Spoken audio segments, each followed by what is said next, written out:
assalamu aleykum wa rahmatullahi wa barakatu. Ceerno Ousmane ɓe sikki somi neldi oɗo jo inchallah ma fam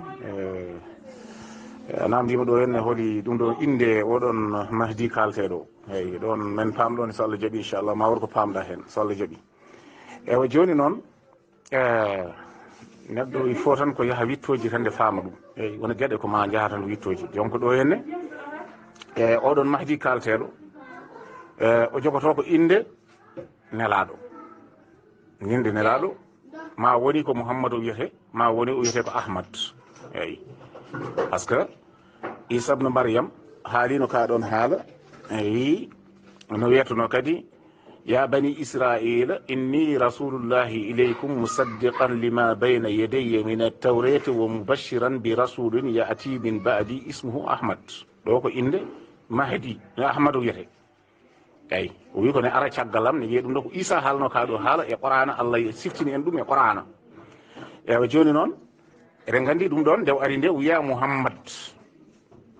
bahyaɗo Qur'ana mo gandirɗen Qur'ana o wiya Muhammad. Joni noon ɗo wiya Muhammad ɗo ewa joni noon en gandi hankadi holko firti Muhammad holko firti Ahmad. Ahmad o ko tawreto wimo noddirimo Ahmad anande ɗum woni injila mbiyal noon injila noddirimo Ahmad, Qur'ana noddirimo Muhammad, noddirimo kadi Ahmad, holli yimɓe e tawreto wiyatano ko Ahmad, wona ko ɗum woni haala ka. Joni noon foof are Qur'ana, Muhammad are Qur'ana laabi nayyi eyyi ɗum mbeɗa sikki eɗen mbawi wadde recherche mum jaltinen ɗum ɗo hen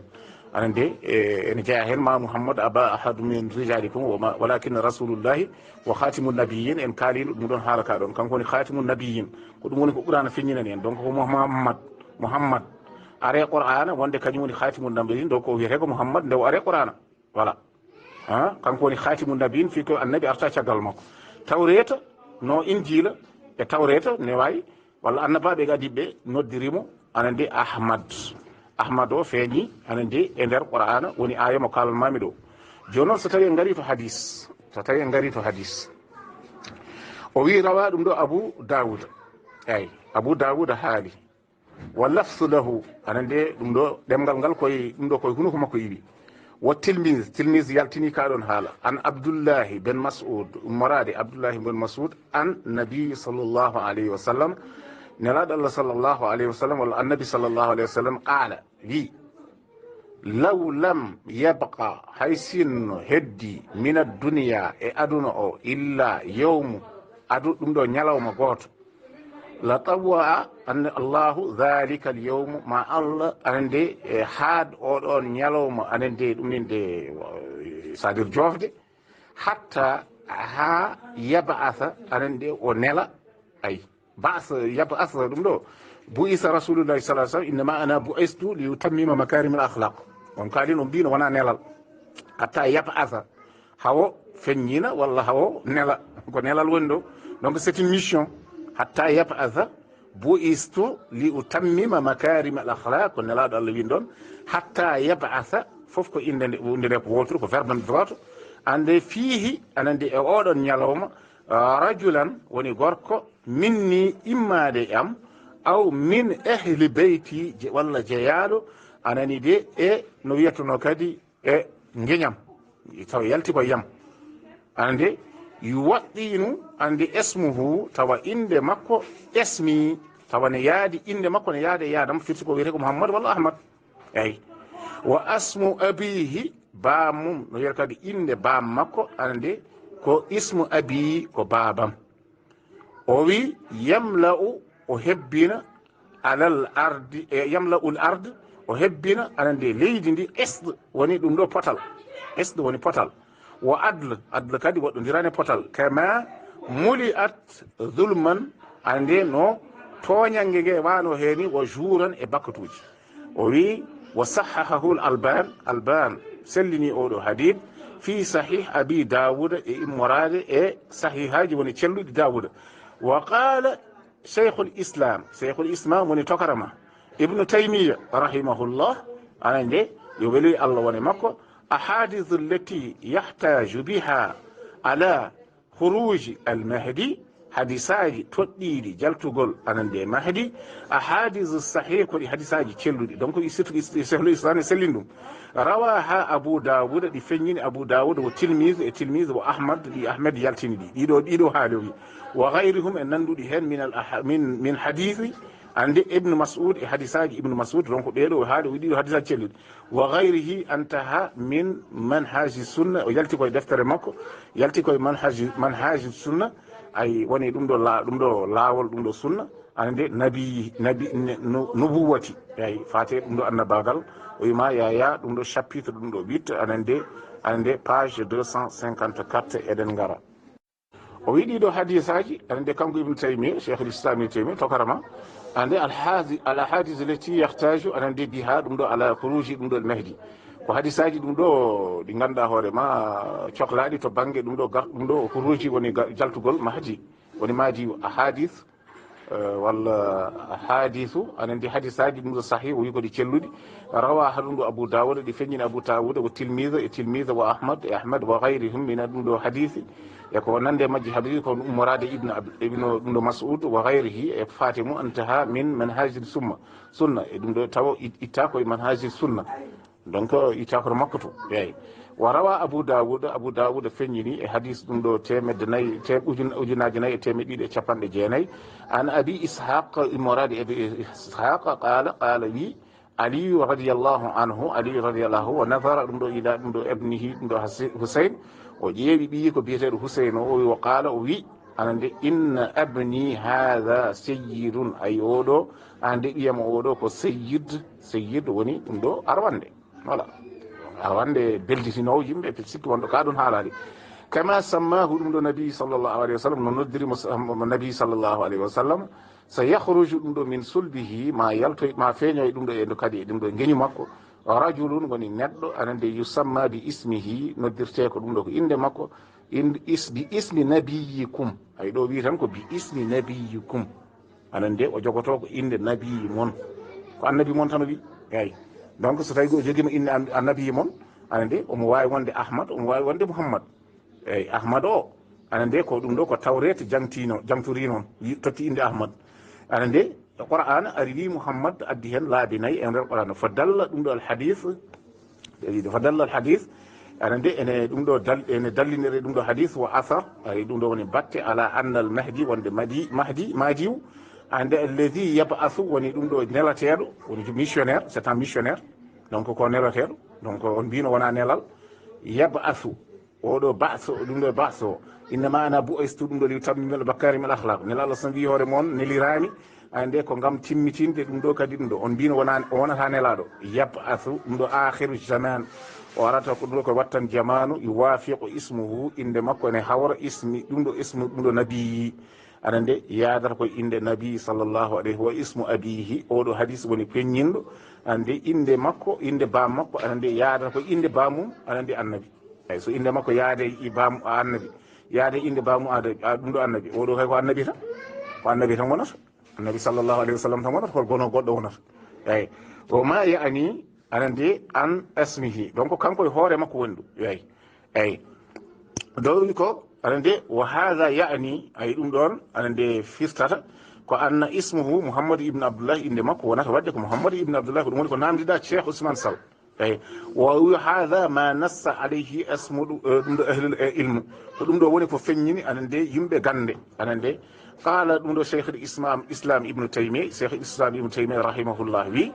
akhbara ɗum ɗo nabi sallllahu alayhi wa sallam nelaɗo sallam habri anande anna ismuhu wonde ismu makko inde makko ko mouhammadou ibne abdoullahi mbeɗa andi ari ɗum sa yeehi anande ko wiyete ɗum ɗo sulhatul hudaybiya omon haali toon wallahi ana mouhammadou ibne abdoullahi wallahi ana ɗum ɗo mouhammadou rasulullah meeɗi addu ɗum kadi haala ba antaha anande ɗum ɗon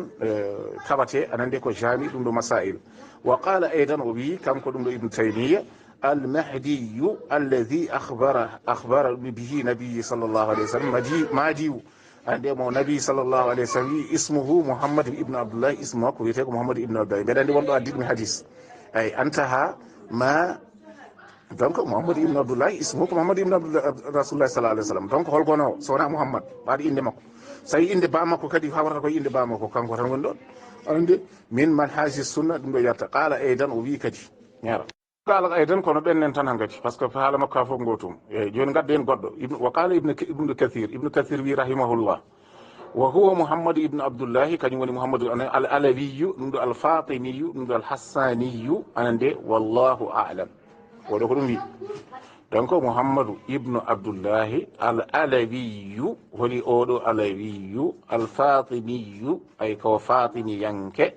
eɗen gandi le fatimite en Égypte godi koɓe chiyayankoɓe al hassaniyu ay ko hasaniyanke hassaniyanke anande donc eɗen gandi hasan ko firti e wallahu alam Allah ɓuuri laaɗede donc ibnu kasir haali kaɗo haala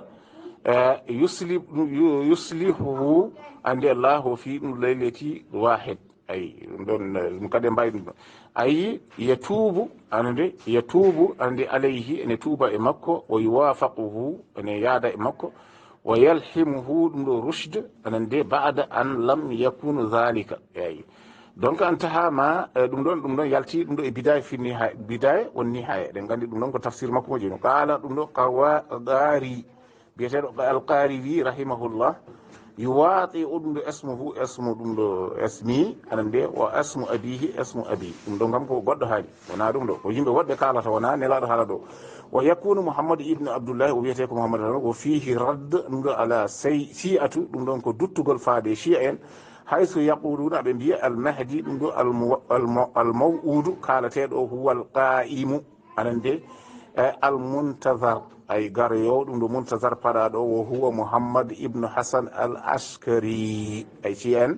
anande mbi o wiyete ko Muhammad al Hasan al askari ay ɓeɗo kam gaddi déjà kañum en nodditima toon mahdi intaha ɗum ɗo ɗon o wi ɗum ɗo muraqatu ɗum ɗo almafatihu en deftere nde ɗon tawate dande référence o noon wa qala fi awni anande almabudi deftere wonde kadi wiye qal madun yuwaqi ɗum ɗo ismuhu ɗum ɗo ismi wa ismu abihi anande o wi ɗum ɗon ne hawra inde makko e indam anande e inde ba makko kadi ne hawra inde babam wa yakunu Muhammad ben Abdullahi o wiyete ko Muhammad o fihi radda ala shi'a ɗon kadi ruttama ɗon shi'a en kon antaha wa yantaziru anande saffan anande liqaadi Ayyad rahimahullah qaadi Ayyad addi kaɗon haala wa hadha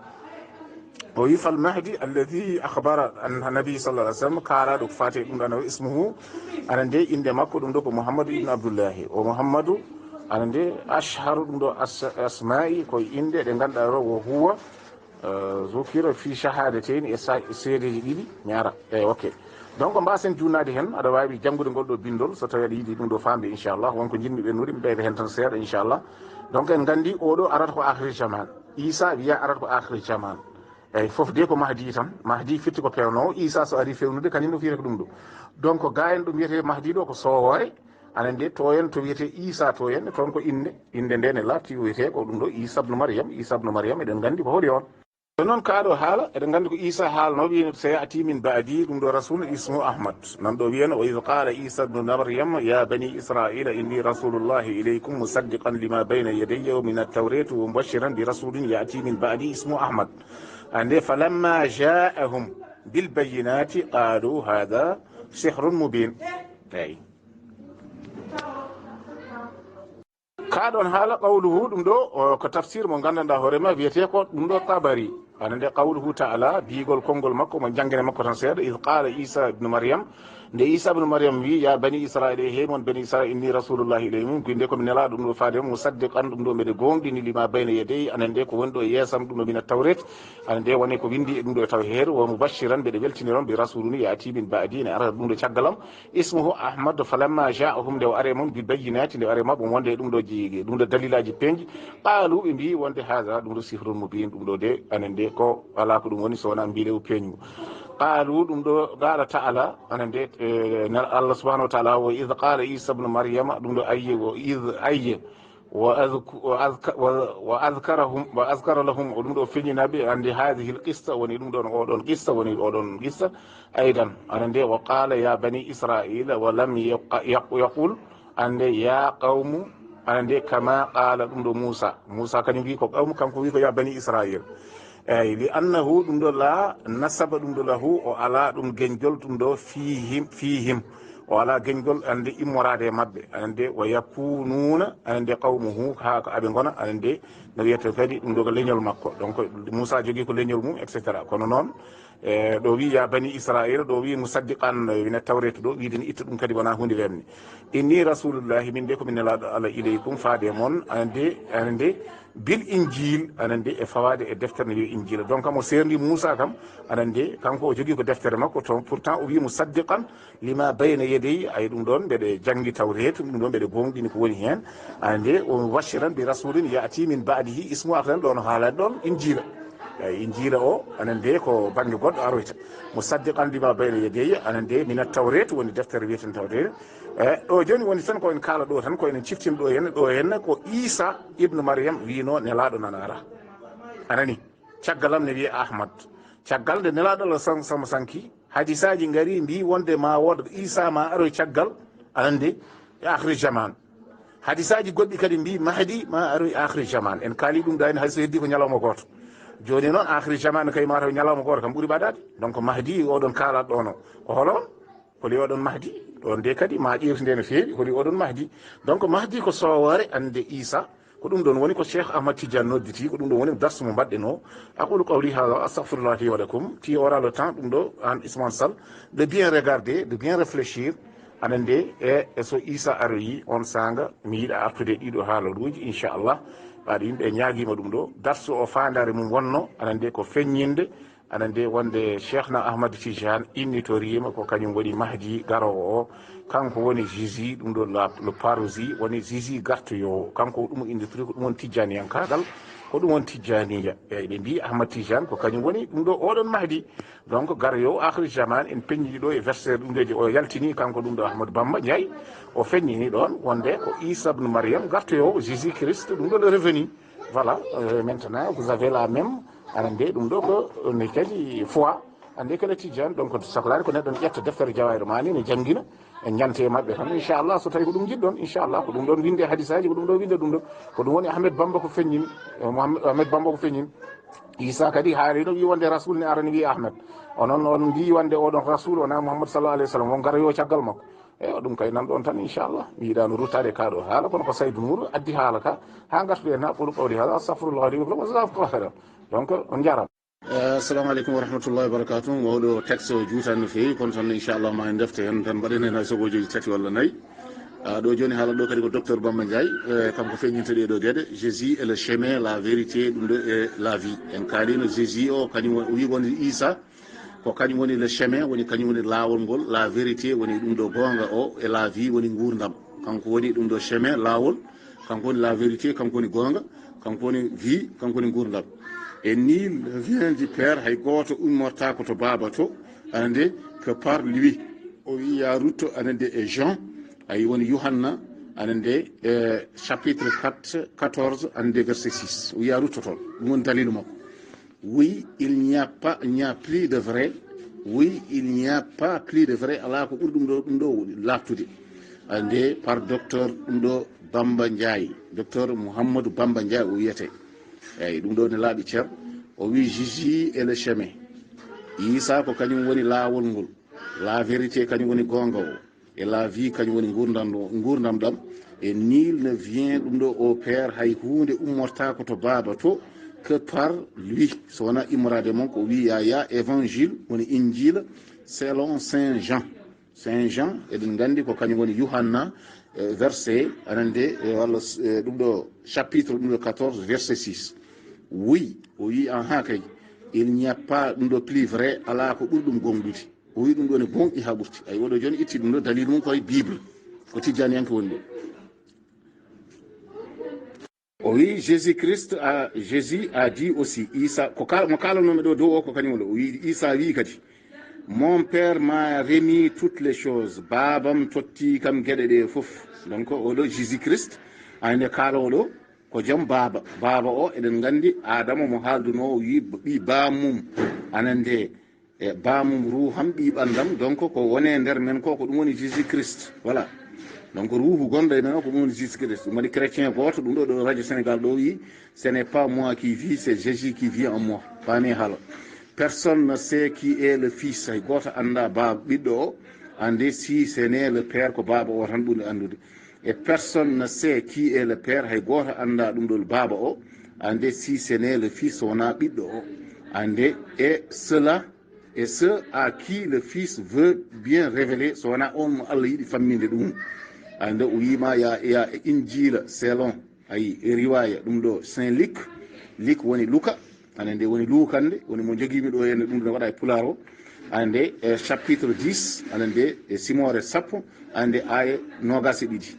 o wima ya ɗum ɗo walla o yeehi ha capantati ni bombeɗe sikki eyi o wi holko wi hen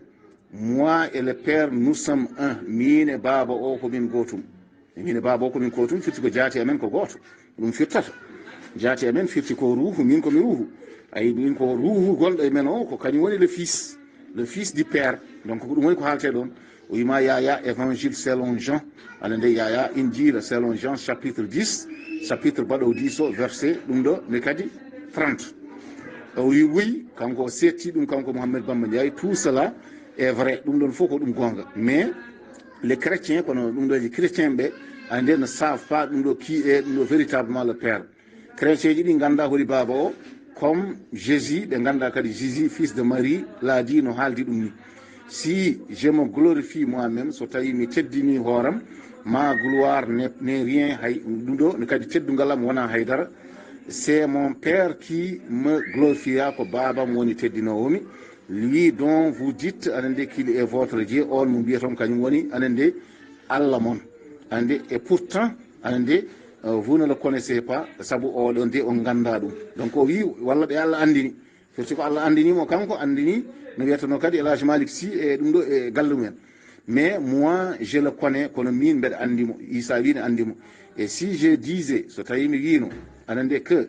je ne ɗum ɗo le connais pas so mbimo mi andamo ande je serai comme vous mbayatmi kono mon ni un menteur pénango mais moi je le connais mbeɗa andimo ande j'observe ɗum ɗo sa parole ay mbeɗe anande rewidi ɗum ɗo konngol makko évangile ɗum ɗo selon Saint Jean anande ɗum ɗo ko ummorade injila maɓɓe moɓe jogui o biyeteɗo Saint Jean ay Saint Jean woni Yuhanna anande chapitre 8 woni ɗum ɗo chapitre 8 anen kadi simore ɗum ɗo jeetati aya battowo capanɗe joyyi e nayyi e capanɗe joyyi e joyyi eyyi donc ɗo son ƴeewi ɗo anande manki ɗo ko ujunere pour dañde 1854 et 1855 1850 o ko jibinande anande El Hadji Malick Sy voilà c'est très clair o wi ne laaɓi no feewi n'est ce pas mate ɗum ɗo laaɓani o wi en vérité le père ay so tawi koto baba to n'est autre que le verbe ko konngol ngol woni baba o eyi konngol ngol woni baba o voilà au commencement était le verbe anande ɗum ɗo fuɗɗode anande wodno ko ɗum ɗo verbe woni konngol de Dieu konngol Allah ɗum eɗen gandi ko ɗum haali qui au commencement était avec Dieu wonduno koye Allah et qui était comme Dieu wano kono Allah ni et du fait du pouvoir d'intercession absolu sabu no waɗi du pouvoir kattande anande du pouvoir intercession ay woni ɗum kadi ɗum ɗo tefnongol absolu ande absolu woni ɗum ɗo ngol gandanɗa hoorema katuji woni ko ɗum ɗo waaqe ande c'est grâce ɗum ɗo à son entreprise ande ko dewgol e makko que toutes les choses fit créé ko ɗum hen gueɗe ɗe fof taga ɗe tagaɗe ɗe saɗa yiɗi ɗum duttata ɗum koye évangile selon Saint Jean o wi jata ko évangile selon Jean o woni ɗum ɗo chapitre 1 verset 1 ha yetti tati ko toon jiyata ɗum eyyi ɗo wiyete au commencement était la parole ɗo et pour nous musulmans so tawi ko enen julɓe ɓe il n'est d'autre ɗum ɗo verbe anande no wi kadi verbe goɗɗo wodani ɗum ɗo kadi konngol gongol wodani ou père walla baba ande que le prophète Mouhammad ko prophète Mouhammad kañum woni ɗum ɗo konngol ngol prophète Mouhammad kañum woni konngol ngol eyyi ɗum ɗo kam eɗen gandi to henne wiya ɗo ko Jésus woni konngol ngol kono ɗo henne ko wi ko prophète Mouhammad woni ɗum donc oɗo Mouhammad kalte ɗo ko Mouhammadou Issa o anande wona Mouhammadou mo cikkatono o wi le prophète Mouhammad est le verbe incarné o wi ɗum ɗo prophète Mouhammad ko kañum woni anande le verbe woni konngol incarné ay moltangol ande qui s'est fait chair ko kangol wonti ɓandu eyyi innama arada cheyan an yaqul lahu kun fa yakun ko ɗum ɗo woni haalaka c'est lui qui vient c'est lui qui vient au nom du Seigneur garɗo anande e dow ande inde anande Seigneur o woni jomiraɗo o anande walla mbiya seyde ɗum ɗo so tawi ɓe jiiɗi ɗum ɗo wirnude gueɗe ɗe et dont le règne ay mo gandanɗa hoore laamu ma était énoncé ay haalanoma par Jésus Isa haalino ɗum lui-même kañum hoore mum o wi ya rutto évangile selon saint ɗum ɗo Luc ay ya rutto e Luka anande woni lukande anande 13 woni sappo e tati anande chapitre ɗum ɗo 13 verset 35 o wi holko wi ɗon en vérité so tawi ko gonga o wi Jésus est le sceau ɗum ɗo de la sainteté universelle ko kañum woni sceau de la sainteté universelle kañum woni anande woni khatimul wilaya eɗen gandi Cheikh Tidiane nodditirima ɗum donc wadde Isa wadde woni Jésus et personne ne peut ɗum ɗo accéder à la sainteté hay goto wawa hebde waliyagal sans être connecté so wona taw jomum ne jokkodiri a liwi taw ne jokkodiri e makko ɗum waɗi innal fuyuda allati tafidu min zati seyil wujuji tatalaqaha zawatil anbiya wa kullu ma fada wa baraza min zawatil anbiya tatalaqahu zati wa minni yatafarraqu ala jamil khalayq min nasati la min nafsuri depuis Adama ɗum ko tuggi Adama jusqu'à la fin du monde o laɓɓini ɗum ɗon Dieu lui a donné ɗum ɗo les preuves ɗum ɗo et l'a assisté Allah hokkimo ɗum ɗo dalilaji anande la assisté wallimo anande par le Saint-Esprit on Saint-Esprit waɗi entre parenthèse woni ruhul qudusi joni noon mbiyani kam ruhul qudusi ko woni mbeɗa ko Jibril walla wona ou esprit de sainteté walla wiye ɗum ɗo esprit ruhu ɗum ɗo ceniɗo eyi o wima ya rutto ɗum ɗo e suratu bakara anande ɗum ɗo woni eɗen gandi suratu bakara ko aya batto ɗum ɗo simore wattore ɗiɗi anande aya battowo ɗum ɗo teme ɗiɗi e capanɗe joyi e tati o wi la vache woni ɗum ɗo la bakara o wi selon le prophète ɗum ɗo immorade e ɗum ɗo kadi e annabi ande à son retour so tawi aroy Jésus fils de Marie anande tira le porc mo waroy anande no wiyata kadi le porc woni ɗum ɗo mbabbagirje brisera la croix ay mawo ɗum ɗo moññoy anande no kadi ɗum ɗoji gallaɗi burgal répandra l'argent mo hebbin kalis et Dieu fera périr à son temps ma Allah ɗum ɗo majjin anande à son temps e yonta makko toutes les religions diineji ɗi foof en dehors de l'islam ko islam tan hebdoto il Jésus so Isa aroyi tiyera ɗum ɗo l'antéchrist mo wor anande l'antéchrist woni en mbino ko seyɗani woni ɗon woni almasih dajjal et la paix ɗum ɗo se répandra anani de sur toute la terre anande aduna o daña jaam et il Jésus mourra Isa maaya les musulmans feront ɗum ɗo sur lui ɗum ɗo la prière mortuaire anande juula e makko et l'enterrement ɗum ɗon kadi e ngubbamo anande il est toujours et selon toujours le prophète sallallahu alayhi wa sallam eyi oui selon toujours le prophète sallallahu alayhi wa sallam no nelaɗo le sam haaldi ñande foof ni andi le prophète sallallahu alayhi wa sallam donc oɗo aɗa wawi yaltinde photo ngo hutori toon ngo jaltinago ɗum ɗo an Ousmane Ba so tawi heeɗima audio o wi selon le prophète sallallahu alayhi wa sallam anande e wiide annabi sallallahu alayhi wa sallam l'heure woni la fin du monde woni ɗum ɗo akhir zaman o wi se lèvera sur les pires anande de l'homme anande ɗum ɗo feeñoyta ko yimɓe ɓurɓe bonde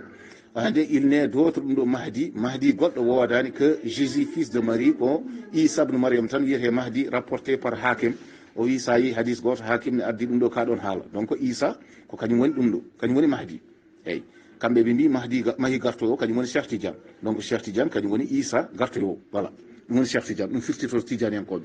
et c'est dire ko waɗi ɗum woni ko wiide donc que le mahdi anande que le mahdi qui est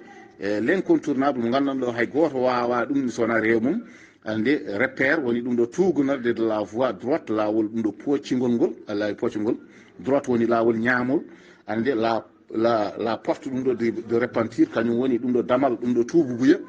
devient incontestablement ɗum ɗo le chemin ko kañum kon woni lawol ngol anande la vérité kanko woni gonga o la vie kanko woni no wiyete kadi gurdam eyyi gurdam ko kanko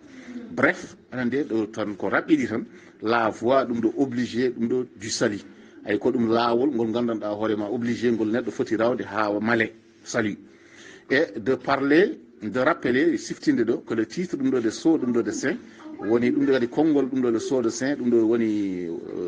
al khatimul wilaya eɗen gandi Cheikh Tidiane noddiri ɗum donc se réclame ɗum ɗo Cheikh Ahmad Tidiane ko nodditiri Cheikh Ahmad Tidiane Sérif ko n'est rien d'autre hay hunde ɗum wonani que le titre porté par Jésus fils de Marie ay ko inde nde nodditori ɗum ɗo Isa ibn Maryam lors de son retour anen so artoyi à la fin de temps e wattan jamanu